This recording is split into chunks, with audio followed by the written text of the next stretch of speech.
Hello, you amazing souls. Welcome back to another 5 minutes of wellness here on Asanki Soul TV with your girl, Thalia, the face behind the magic. Hope you enjoyed last week's video, and if you have any suggestions, any topics, any questions, comment down below and I'll be happy to answer them. As most of you know, I am a holistic wellness coach helping women beat the battle with anxiety, stress, emotional eating to come back home to themselves and live a fulfilled life. And that's the journey that I've been on, and it's been such a fascinating journey indeed. Today I want to share with you my reflections, my opinions, some advice after going on a 72-hour water fast. And again, this is just my experience. If this is something that you're interested in, I would highly recommend that you go and see a doctor beforehand, or really just be in tune with your body, because it's not for everyone. So the beginning of the week, this is something that's come up a lot for me, of just withstanding from food and just going a little bit more inward, but I haven't really been listening to it. And then on Sunday night, I watched this amazing documentary called The Wisdom of Trauma, and it's a lot of studies and the work of Goba Mate, a doctor who studies trauma specifically, and a bunch of other things. I'll link his stuff below, beautiful books and stuff that I'm keen to dive into. It was such a beautiful documentary, and it just blew my mind, like just to understand what trauma is, to understand that everything we learned from a very young age, and everything was just there to protect us, to save us. And if we didn't learn the behaviors that we are struggling with today, we wouldn't probably be alive, because they were all survival protective mechanisms. And I talk about this a lot, especially in the work that I do. And when I connect you back to your inner child, you start to have so much more love and compassion for yourself, because fundamentally we're all little children just running around living a human experience. And after watching that and really just sinking into the messaging, to seeing people differently, to seeing the effects of trauma, understanding it in my life, I sat in a meditation, and my body really spoke to me and told me to fast. And I honored that, and I listened, because I felt like I could get a lot out of it. And for me, fasting is very much a spiritual thing. I fast for clarity. I fast with no expectation. It's not a weight loss. Very important. It's not a weight loss. It's nothing to do with weight loss. And again, it's about honoring yourself and listening to yourself, because sometimes maybe you can only fast for 6 hours. Maybe you can fast for 12. Maybe you can push your body and you can fast for 24, 48, 72, a whole week, whatever it is. But it's about honoring and listening so clearly to the needs of your body. And again, listening to your mind, and listening to when your body overrides your mind, or your mind starts to override your body. And as I've said a million times before, and I will say it always, our minds are rooted in fear, because they want to protect us. So when we constantly, and what we get taught every day, especially in the schooling system, is we get taught to think. We have to think our way through everything, but actually we need to learn to feel again. And so that's exactly what I did. And as with me, when I find something that really fuels my passion, I'm really excited about, I kind of go into like a rabbit hole. And I started just watching so many different interviews that this doctor had, and just listening. He had a beautiful interview with the singer, songwriter, actor Sia, and she expressed her conditioning, her struggles, and it was just such a beautiful eye-opener to see how we all battle with these things, our traumas and all these things, and how they play out. And for me, withstanding from food helped me to really anchor in and really soak in the message, and really to understand it and integrate what this means for me.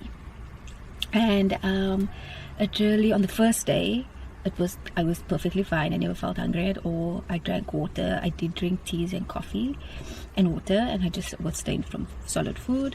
And I felt perfectly fine. On the first day, I felt extremely open enough to feel more. Like there was just, I created more space to feel, and openness, and I got to really love myself a lot more. I had so much grace for all the things that I had experienced. I had a beautiful open conversation with my mom, which is not something that I always do, and it's not something that I always feel comfortable doing. But as I was channeling all of this, as I was feeling all of this stuff, as I was open to really just feel, I felt comfortable, I felt safe, and I had a really, really vulnerable, open, honest conversation with my mom, which was amazing. And then the next day, I woke up feeling so much energy. On the second day, I had a lot of energy in the morning. I had a coaching call, I had work to do, and I just felt so expansive. I felt so good in my body. I also really listened to what my body needed, and instead of my normal exercise routines, whatever, my body really yearned for gentleness. And I did an amazing yin yoga. If you don't know what yin yoga is you hold the poses for a lot longer, so about like 3 minutes, and it's a lot more gentle on your body. And I realized that I had a lot of tension in my hips, and for many of you that are familiar with your body, you will know if we carry tension, stress, anxiety in all different parts of our bodies. We carry a lot of tension in our hips, and I was very just intentional with my body as I moved it, as I went through my day.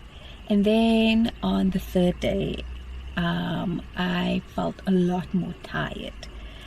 So my energy was a little bit lower. I felt a lot more tired, and my body, again, listening to what was going on inside and what my body was communicating to me, was again just more inward stuff, just letting go of external stuff. And so I stopped really consuming not only food, but consuming external information, because I've been learning a lot, because this documentary fueled so much in me, and then I was going down this rabbit hole, and then I was consuming so much information, and I just needed to receive it. And so I just listened, and I didn't go onto Instagram. I didn't really indulge in engage much, and I just slowed down. I watched a movie, I journaled, I wrote beautiful poetry, I danced, I moved my body. I had an amazing coaching call in the evening, and I felt just so open to hold more space. And it was just so amazing, and the revelation and the teachings and the learnings that came from this was to allow myself to give myself space, and space to reset what's going on. And then I broke my fast on the third day with some amazing vegetable soup. I did eat some bread, and I felt a lot of acid reflux afterwards, and it was definitely the bread. Now I'm just so much more in tune with my body signals, what it needs, what it doesn't need, what makes me feel a certain way, and I feel deeply connected to my body again.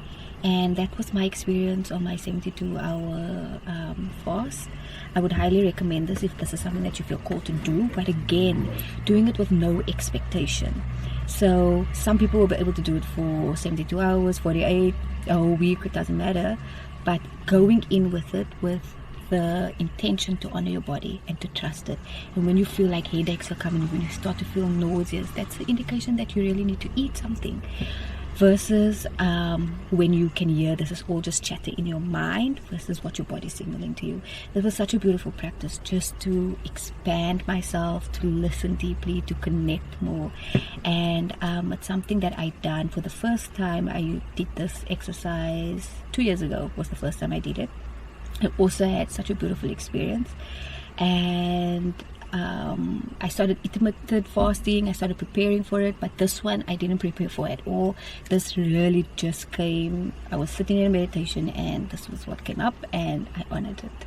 And yeah, it's just been such an amazing experience. So now I'm easing myself back into eating again, normally, regularly, but also listening now more intentionally to what my body craves, what my body wants, and again listening to the difference between what's happening in my mind and what my body is saying. And so this was a really, really beautiful embodiment experiment experience that I did with myself. And if this is something that you feel called to do, please message me below if you have any questions. There's so many studies about this fasting, what it does for your body. It regenerates your cells. It just helps your whole body to reset and heals anything that's happening in your gut. Like this really, really, really amazing medical research around it as well. So it's a really good spiritual experience, it's a really good metabolic experience. But again, going in this from a space of I want to honor my body, not I want to lose weight, or I'm doing it for an exterior situation. So getting your intentions really clear and letting go of the expectation really helps you to nourish this experience more. So I'm going to leave you with that, and if you have any questions, if you want to know more about this journey, please message me below. I'll be happy to share more with all of you. So yeah, see you guys all next week for another 5 minutes of wellness here on Sanky Soul TV. Share, like, comment. I'd love to hear you, connect with you all. So yeah, and also my program is open. Anybody wants to dive in more into embodiment work, just understanding yourself more, loving yourself more, please message me down below and connect with me over on IG too. So see you guys all next week.